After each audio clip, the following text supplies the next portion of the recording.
Okay, let me pull up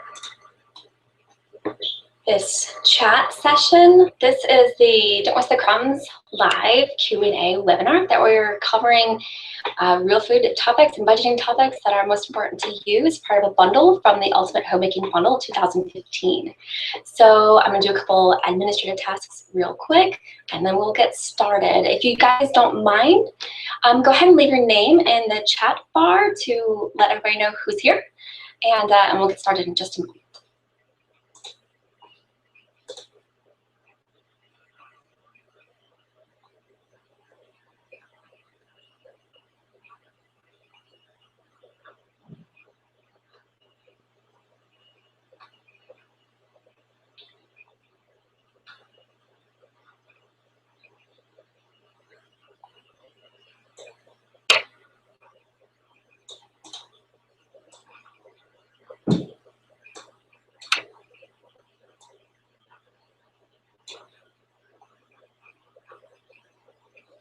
Okay, so I see that we have a few viewers. We got 3 viewers going on.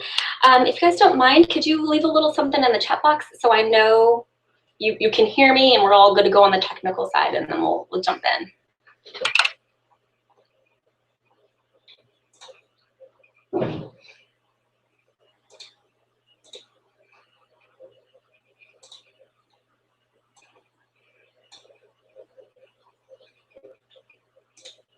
Okay, so let's jump in. First of all, I want you guys to know this is I'm a webinar newbie, so please forgive me if I run into any technical difficulties or stumble across my words. I can talk to you in person just fine, but talking to a camera when I know you guys can see me but I can't see you is kind of weird. So, so just forgive me for any of my blips or for any reason the internet goes out or whatever. Just asking for your grace in advance. So I want to welcome you to the webinar. We're going to cover some basics on the real food, answer some of the questions that you guys had in the questionnaire that I sent out to you guys. And then we're going to cover any questions you have tonight, basically. So there is a group chat. If you, on the far left-hand side of the Google Hangout, the very top is a blue box with the white lines. That's the chat box. So if you want to press or click that, it'll open up the group chat on the right-hand side, and you can just type in the questions as you have them. And after I go through my questions that I've already got set aside from the questionnaire, we'll go through those questions and we'll address them and we'll talk about them.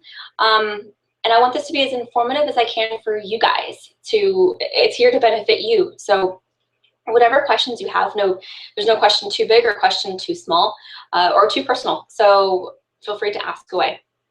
So when I asked you guys about budgeting, half of you said that you had a budget, but you did not follow it regularly. And I really cannot stress the importance of having a budget. It is absolutely imperative to have a budget before you even try to save money anywhere. Because if you don't have a budget, how do you know where you're going to go? If saving money is the finish line, you need a starting point, and the starting point is going to be the budget. There are plenty of resources on Crumbs for creating a household budget, for creating a grocery budget in particular. I'm going to point you in the direction of those because it could get rather lengthy. However, as I said, if you have any questions about budgeting, how we do it, how we don't do it, please let me know and just type it in or let me know. I'll be happy to answer your questions. So the first question that came out of that questionnaire was, number 1, how bare do you get your pantry? Or is it just until the month is over and then I use up the surplus on next month so it doesn't go to waste? So let me kind of explain how it works in the kitchen. When the new month comes, I have a running, well actually as the months go on, I have a running grocery shopping list on the fridge of things that we run out of, and then I write it on the fridge. So if I run out of oregano, or if I run out of nutmeg, I ran out of nutmeg last month, I'll put it on the fridge. And what happens is when the month flips over, or usually maybe the day before or the first day of the month, I come up with a meal plan. Now, I advocate to you guys to make meal plans for as long as you can, and we usually do monthly meal plans. However, right now we're getting a CSA box week to week, and I started meal planning with a kind of a general, I can mishmash or swap around my meals depending on what came in the CSA box. And I found that really, really hard to do.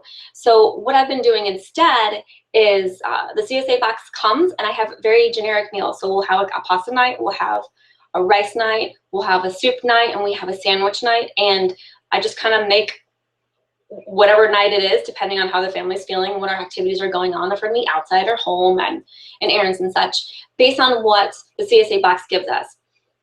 When I go shopping, I fill in the blanks from the pantry. So I'll take a look to see if there's rice. Now, the question is, how bare do I get it? I want it to be pretty bare, but I try not to let it get to the point where there's absolutely no variation at all, because if our CSA box happens to give us the same veggies 2 weeks in a row, it makes for really boring dinners if you have the same meal over and over again, always over rice. So I try to vary it a little bit.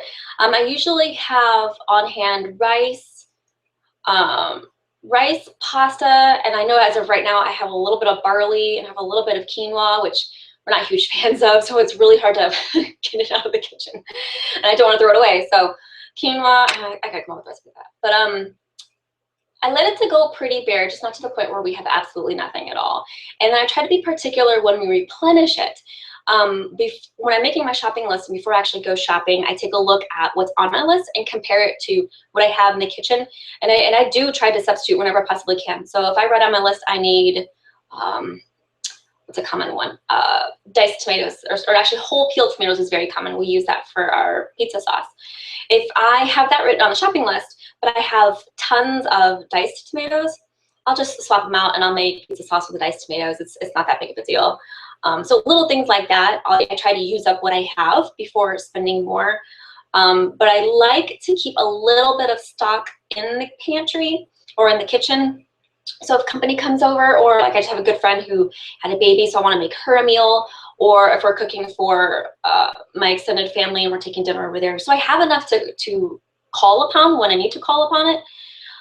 However, it usually ends about twice a year. We feel like we have just a lot of food, like for whatever reason. If my dad's a chef and he goes to a lot of functions, and all the surplus of food he has once a year ends up in our kitchen. So when those things come, it literally feels like our kitchen has exploded. And then last year we had a friend who moved overseas and she was in the military, and you can't take opened packages. So she gave us all of her opened real food items. So again, we felt like we had a surplus, and those were 2 months back to back, which is what spawned the original 30 days challenge without spending any money, because it literally felt like the kitchen was just packed with food and not enough bodies to eat it. So I hope that answers the question.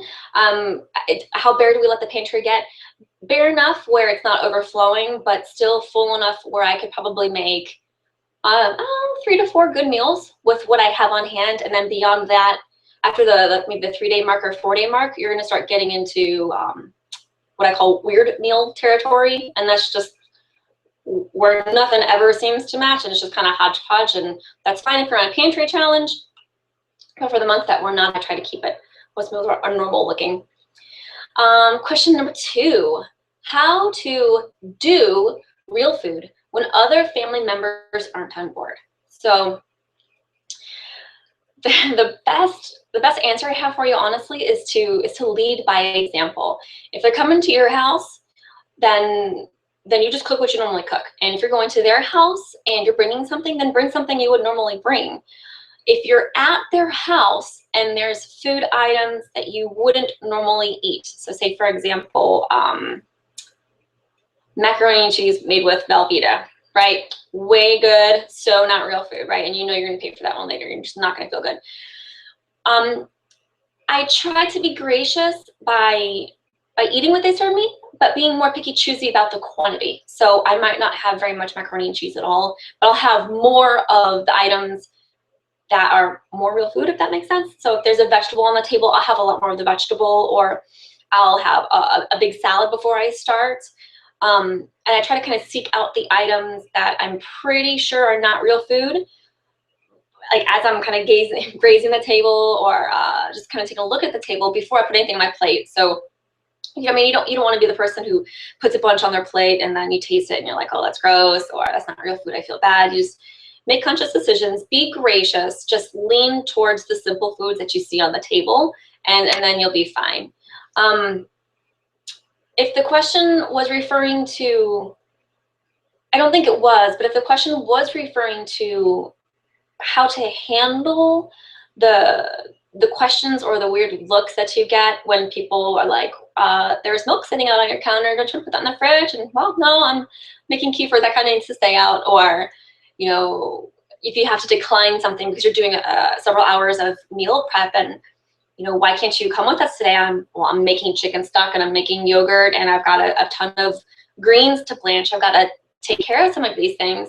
And if you're referring to the funny looks or the glances or the thoughts that might get thrown your way, or the phrases that get thrown your way as to why you do the things you do and looking at you like you're the weirdo, you know what, I kind of chalk it up to each his own. Same answer before, be gracious, you know, lead by example. We love real food. We feel great for eating real food, and we hope that our decisions affect others in a positive manner. But if they don't eat the same way and they look down upon us, then I really can't control it. So I don't put a whole lot of stress on myself because of the way they view me, if that makes sense. The world is what it is. There's like so many billion of us, and we're all going to think differently. So I think it's great to share your real food. I don't think it's great to be pushy about your real food. But you know, they're not where you are. And then you do have to remember that, or at least I have to remember that I was once in a position where I didn't make my own yogurt and I didn't make my own chicken stock. And I thought the people who did were weird. So, you know, touche. But just try to be gracious and lead by example and share it with them so they're a little more understanding. Number 3, how do I figure in big bulk items like coconut oil? Okay, this is one of my favorite questions because it's such a tricky question, yet it's really not that tricky. So I used to include coconut oil and other stuff, like big batches of raw honey or grains per se, or a lot of beans. I used to keep that into my cash grocery budget. But what I've started to do within the past 6 months or so is I've been very diligent about using swag bucks. And if you've read Crumbs for any length of time, you'll know that I'm a huge advocate of swag bucks. It's a way, it's basically like a search engine, and you're rewarded with swag bucks for searching or watching videos or doing little games or whatever. Excuse me. And you collect these swag bucks and you can cash them in for Amazon. I use Amazon, but you can really cash them in for gift cards of any kind. There's Walmart and Target and a ton of other brick and mortar stores that you can cash them in for, or even online too. And I've started to use that to offset the grocery budget for one main reason. The cost of food is rising at an astronomical rate. Almost every item that we typically buy is going up, and I'm finding myself having to make more decisions between choosing organic versus conventional on items that we've always been able to afford organic. And you guys know that we live in California, and a lot of the produce here is usually very affordable, but meat is very expensive and dairy is very expensive.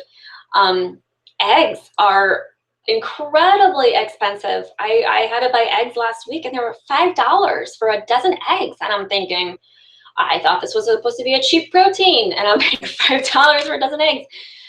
Wow. So I have been even more diligent than before on using swag bucks to offset the grocery budget, so that our budget's $330 a month for the 4 of us, so that the money I'm spending out of that $330 has to come out of that $330. So it has to come for like fresh produce or the local meat stuff, or like rice vinegar that is cheaper at like Walmart or the grocery store than it would be if I bought it off of Amazon, where it's like 3 or 4 times as much. So I use the swag box to help offset that for the big bulk purchases. Now, there are other options besides using swag box, and I totally understand if you don't want to do that. One way is to dedicate a part of your budget every month specifically towards bulk purchases. Now, it could be a percentage. It could be like 5% or 10%, or it could be a dollar amount. It could be $50 a month. Whatever you decide works best for you and your budget and your family. And just because you set aside, say, $25 a month, doesn't mean you have to spend that 25. You could carry it over to the next month and then buy, like the coconut oil, for example, which is pretty pricey if you buy it in bulk, which it's pricey up front when you buy it in bulk, although it makes it cheaper in the long run when you buy it in bulk. So a little bit of the catch-22. But you can save up your money and buy a big item, big bulk item every 2-3 months if you want. Or you can buy lesser quantity, yet still big bulk, with your 5% or $25 or $50 or whatever it is a month that you decide to set aside, specifically towards bulk purchases. So another option is you can take your tax refund every year and use that towards big bulk purchases. I know of a few fellow bloggers actually who do that with meat. That's how they afford. They'll buy a portion of a cow every year and they just dump their tax refund money on that. Another tactic I've read, but I have not done myself, is every time you go to the grocery store, you put $5 onto a gift card. And then when that gift card has an X amount of money, you can take that money and then spend it on your big bulk purchases. I actually read that as a tip for saving up for Christmas. So feel free to use that for Christmas if you'd like. But swag bucks, I really can't advocate that enough. Or Ebates is another one where you earn cash back. I mean, I guess you could, I don't want to call it cheating because there's work involved for that extra money, and it is literally free money. But as of right now, that's the best solution that I've found with the rising cost of food. It's so hard to do. And if you can read the blog, then you can do swag bucks, because all you need is an internet connection. And you could even go to Starbucks or the library, and they have free internet, and just spend, 5 minutes a day would make a tremendous impact over the long run. And once you figure it out, you could probably even do less than that. So next question, how do I know how to modify recipes from the web? For example, adding extra vegetables, altering recipes with, and I wrote my sauces, but she's asking with my sauces in mind. So how do you alter recipes, modify them from the web? That comes from a lot of cooking. It comes from a lot of trial and error. It comes from just kind of really being familiar with ingredients and how they work and how they don't work, how they taste, how combinations of foods taste together. So if you want to be better at substituting on a whim with, like say for example, if you're making fettuccine Alfredo and you want to throw in creamy cauliflower sauce to up the vegetables and kind of cut back a little bit on the more expensive cream and the Parmesan, it just comes from cooking. Like you wouldn't know otherwise unless you read it somewhere, or if you made it yourself. The exact measurements come from recipe testing on our end. That's where, we'll try a recipe and be like, oh, that wasn't so bad. That was pretty good, And I'm asked Mr. Crumbs, if I made this again, would you eat it again? And he's like, yeah, that was great. So then I start tinkering with things and figure out the proportions, which, a little bit at a time. Remember, you can always add more, but you can't take it back out. And then kind of coming up with a good ratio of old recipe versus new recipe that fits my family's taste buds best. So you have to do the same on your end. If you come across a recipe and you make it and you're like, I don't like this, it wasn't cheesy enough for me, add more cheese.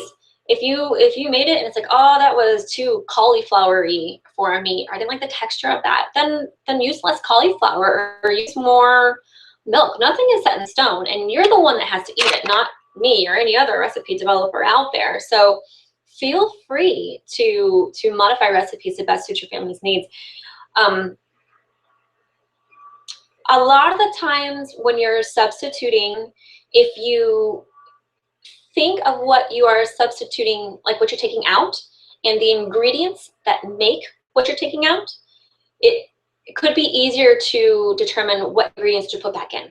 So for example, if it's a sauce and it's a tomato-based sauce, well, there's usually probably a good reason why that tomato flavor is in there. So if you're gonna take the tomato sauce out, my first response would be, you'd wanna put something else that's tomato back in, like maybe a diced tomato or even if you just had whole and you put a puree instead of the tomato sauce. And I mean, think of what tomato sauce is, right? It's tomato puree, salt and pepper, and some spices.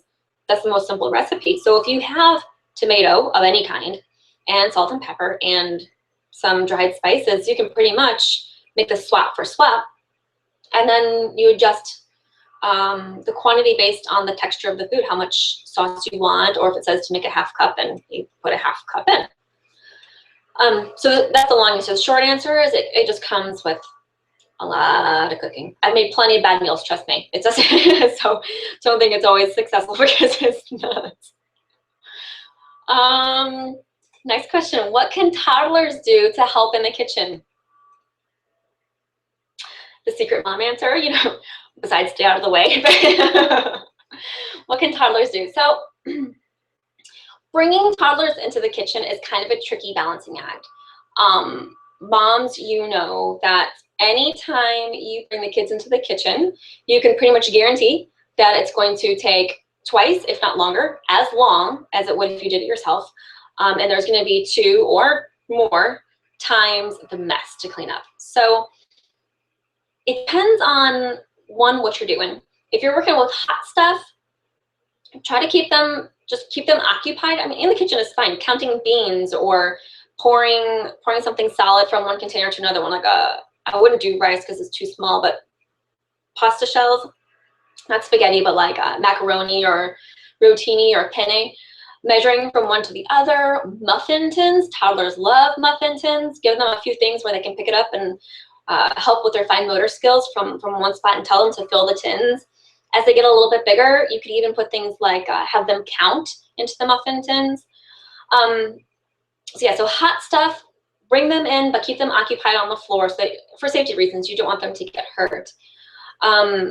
When you have time, and I mean, like, really you have time. This is not like you're trying to get out the door or you are in a crunch for whatever reason. Like, you really have several hours to dedicate or just to have fun with your kids in the kitchen. Bring them in, do something that's on the safer side, a lot of more mixing, and have fun with them. I think a lot of times we think, like I joked around, right, to have them stay out of the way because it's easier to think I can do this on my own, but the kids just really want to be there and they want to help. And I think as parents, it's our job to bring them in and show them how they can help. So you got to think a little bit on their level. You know, when they're super little, they're going to be too little for knives. You know, if they can't pick up things and move them on their own, then their motor skills are not there for a knife. Flour might be tricky for them to get out of the container, but you can hold it over the bowl and help guide their hand to dump. So a lot of the partial dumping, I guess, if you measure and then you give it to them to dump into a bowl, they feel like huge helpers. My kids used to help me make pancakes, and I would do the wet and the dry, and I would even mix them together and get it to a point where when they mixed, the whole thing didn't go everywhere. Because, you know, you get a toddler with a bowl of flour and it's just poof and flour everywhere, right? And then it's not just really a messy concern. You're thinking, are my pancakes going to turn out? Because half of my flour is ending up on the floor, and I think I lost an egg. So it's okay for you to start it and then bring them in and do it. And it's just like when you're teaching them how to write, it's okay for them to hold and you guide their hand right on top and help them stir. Show them what it's like to stir. You might want to change the utensils you're using. So instead of a wide, shallow bowl, you might want to use a taller bowl. So when their hand is in there and they're mixing, more of the stuff stays in instead of pops out. Don't be afraid to use those bigger stock pots that you would make soup out of or chicken stock. Don't be afraid to mix stuff in there just because it's not a bowl. It might be easier for them to use that. So my advice is to be intentional with the time that they're in the kitchen with you, and make sure that you have the time to dedicate to them for that task. Because you want to be patient, you want to make the cooking fun for them, you want it to be a great experience for them and for you. You don't want this to be a stressful experience. So if you just bring them in, on a whim and you're like, oh yeah, come help me with this, but you literally have like 4 minutes to like do this whole spiel of food and then you're running out the door, that is not a good time for them to come in and help, right? So, and going back to the bean example and then the pasta example, jars, glass jars, the bigger ones, like the quart size, are really good for them to put things into as well. Any of your Tupperware dishes, teaching them to put the lid on and stack is great. What else can you do? As my kids got bigger, I had them help me make trail mix, and I would give them the scoop, and I would set out mugs. And so I have 2 kids, and I would have one on each side with the mugs in between them, and I would give each kid 2 ingredients, and they'd be sitting on the floor. So that's part of the rule in the kitchen. So if they make a mess, the mess is already on the floor. I can just sweep it all up. And I would open the container for them, because kids opening containers doesn't necessarily always work well. So I would give them the open container and say, your job is to put 2 scoops of these raisins in every single mug. So like that was their job. And it was one small task with one tiny direction. So I wasn't giving them a huge recipe or all these things to do. It was just very focused. And then when they finished with the raisins, I would put the raisins up like on the counter and give them the cashews. Okay, now your job is to put 1 scoop of these cashews. And if you, I mean, of course, if you want to say how many scoops again, 1 scoop, or how many mugs do we have? And you can work with them on that. And it probably only takes once, maybe twice, to get them involved enough to where it keeps them occupied in the kitchen with you. And then you'll eventually move from keeping them occupied to what they're doing is actually helping you, to involving them in the kitchen more. And now our kids our kids can make cookies by themselves. They know how to read. They know what the ingredients are, and they only need help kind of measuring, pinpointing like this, because our measuring cups have the labels on them, but they're worn off, so it's hard to see like what's a half a cup and what's 1 cup and things like that. So we'll help them with that. But their whole lives, we've brought them into the kitchen saying, what is this? And they'll try it. Oh, that's sugar. What is this? That's flour. What is this called? That's an egg. So things like that. It sounds so trivial, but as they get older, they'll recognize what it is, because you think you read a recipe and it says you need 3/4 cup of flour. Well, they might not know what the 3/4 is yet. That actually took some time. But they know they need flour. They know where that comes from, so they can go get it for you. You can measure, they can dump, they can stir, and then they can help you clean up. They know where the flour goes back. So there's a lot that they can do. You just kind of got to think a little bit outside of the box and put it on their level, rather than thinking they could just jump right on in and make a full course dinner with you. And then question number 6, we have your how to stockpile while working within a budget. So that kind of goes back a little bit to the big bulk items like the coconut oil. A little bit in that you can set money aside each month. You can save that up and spend it, or you can spend it a little bit each month. Or my favorite way, and what we do is, when I come across a good deal, I will try to buy enough so that it's as if I bought 2. And what I'm thinking of is specifically peanut butter. We normally get our peanut butter at Costco. And I'll use my phone and I'll look up how much peanut butter is at Costco. I think it's the natural peanut butter. I want to say it's $9, $10, $11, somewhere around there. I feel like everything at Costco is either $9, $10, or $11. So that's my general guesstimate. And I was at grocery outlet one day and I saw, excuse me, I saw Justin's peanut butter marked down to, it was either 99 cents or $1.99, $1.98, something like that. And so I did the math as to how many jars of peanut butter, of Justin's peanut butter, I would have to buy to match what I would normally spend at Costco. And it was like 8. And so I thought, okay, well, this is a really good deal. So I think I want to stock up a little bit.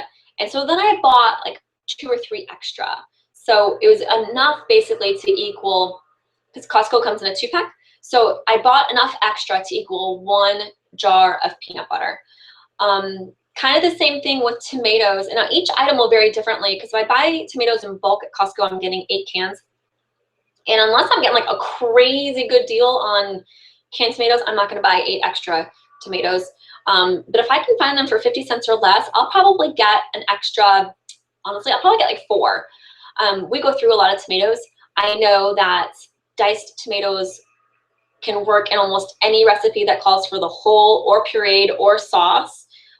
Not quite paste because that's something else, but we really like our homemade spaghetti sauce. We have pizza once a week. You can take a can of diced tomatoes and make a really, really easy, like a no-cook pasta dish or rice or, I mean, all kinds of things. So when I come across deals like that, I'll get like half of a bulk purchase. And how do I stockpile while working within the budget? It really just boils down to what my budget looks like that month. If I'm on the ball, then I'll know what my, and I'm referring to last month, or I was so not on the ball, but I'll take a look at what the month ahead is coming. If I have company coming over, if we have a special occasion, like for Father's Day and Mr. Crumbs' birthday, we like to splurge a little bit, and we like to get ribs. But I'm sorry, I just lost my train of thought. The stockpile. So if I know if I have these big bulk purchases, I'm not really likely to stockpile unless it's the end of the month and I know that I'm going to have extra funds. Otherwise, I might just buy 1 or 2 extra if it's a really good deal. But I try to stick to the list as much as I can. Although sometimes I'll admit that my list includes stocking up. So if I know I'm completely out of canned tomatoes, but I think only 3 for the month, I might go ahead and put 4 or 5 just to have an extra one on hand. But I do have a short list of ingredients that I like to always have on hand in the kitchen, because they can be easily turned into a quick meal. If for whatever reason, like our refrigerator breaks or company comes over or dinner was a total and utter flop, then I know I can still cook something, and it won't be a hodgepodge meal. It'll be somewhat of a decent meal. Now, I have not seen any messages come through for questions, so I want to remind those who have come on live since we started that if you have a question, to put it in the chat bar for me, and I'm more than happy to address those. Go ahead and leave your comments there. I did want to mention, I did want to mention real quick, I had talked about hodgepodge meals.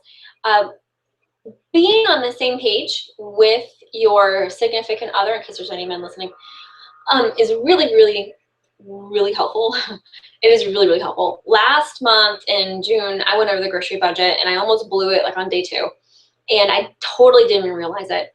And it wasn't until after I was at Costco and I paid, and I'm thinking, yeah, rocking it. I've got like $100 left. You know, that's plenty for the month.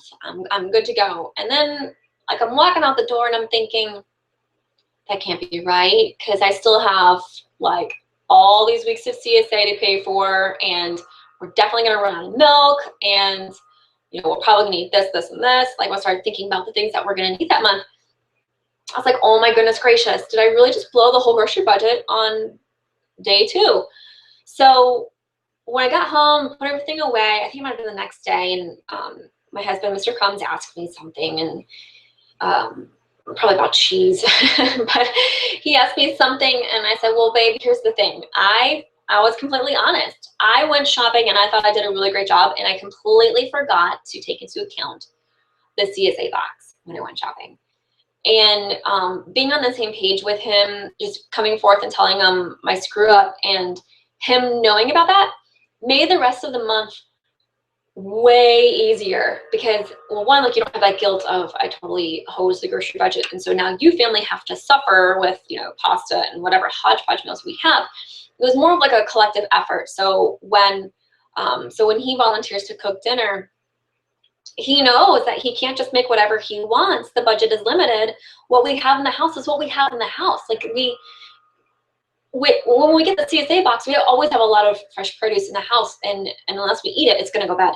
So it's imperative that we make as many meals as we can using this fresh produce. So we don't have the luxury of saying, oh, I don't feel like having carrots tonight, let's go get broccoli instead.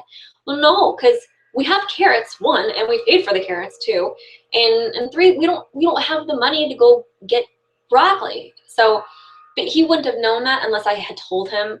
And then I think if you don't tell your spouse, if you guys are not on the same page, it kind of creates a little bit of resentment on, it's your fault we went over budget, or we could have gone on a budget if you didn't want that broccoli, and things like that. But your budget is a joint effort. It's not one person's responsibility. even if one of you is in charge of it and leads the headway with making sure the numbers stay under control, you're both held equally responsible so long as you both are spending it. So I wanted to encourage you guys to be on the same page with your spouses, first and foremost. And that goes back to building the grocery budget in the first place, because like I mentioned, you won't know where you end up unless you know where you're starting. So yeah, so get your grocery budget, be on the same page with your spouse. And just a few things in closing real quick is real food is never an all or nothing thing. It's really a long-term journey filled with a ton of baby steps. So if you take a baby step and it works, kudos to you. Give yourself a high five and enjoy it. Don't weigh yourself down with all the, I could be doing this, I could be doing this, or I'm not very good at that, and so is making yogurt, why can't I make yogurt? You know, because every family is different. And you know, if so-and-so is making yogurt, then great. They found a way to work it into their schedule. And if you haven't, then it's not the end of the world. You know, there's bigger fish to fry, and you know, it's kind of like the saying goes, you can't take a U-Haul to heaven. So you do the best that you can here. Don't burden yourself down with things that are beyond your control. Just hang in there, do the best you can. Continue to try, continue to take baby steps, and it will work out. You'll be fine. You will get there. It takes a long time. We've been doing this now, oh my goodness, gosh, she's 3-4 years maybe, and we still fail. Like we fail all the time, and that's just normal. So I just want to encourage you guys to keep taking baby steps in the right direction, even when you fail, even when recipes stink. Just figure out a way to avoid the trash if at all possible. And if there's no way to do that, then so be it. You just keep on going, keep on smiling, and keep on keeping on. So I don't see any questions. So I'm going to go ahead and wrap up this webinar. And I appreciate you guys taking the time to listen to me today and join me. I hope you found it informative. I hope you found it helpful. And I hope to be doing more of these again. So I will see you on the website, www.don'twastethecrumbs.com. And thank you again for your support for the Ultimate Homemaking Bundle. And if you guys liked this webinar and you want to do this again, I would love for you to send me an email. Please go to the website and contact me through there. I just realized this is going to go live on YouTube, and I don't know if I want all the people out there to know my email address to contact me through YouTube. So we'll make it a little tougher for them to go to the website first. But you guys, please send me an email, and we'll do this again. Hopefully, if you liked it and if you thought this was awful, then we won't do it again. We're here for you. This is a ministry first and foremost, and it's incredibly important to us that you guys find this helpful. So with that said, I will let you guys have a good night, and I will sign off. Thanks for joining me.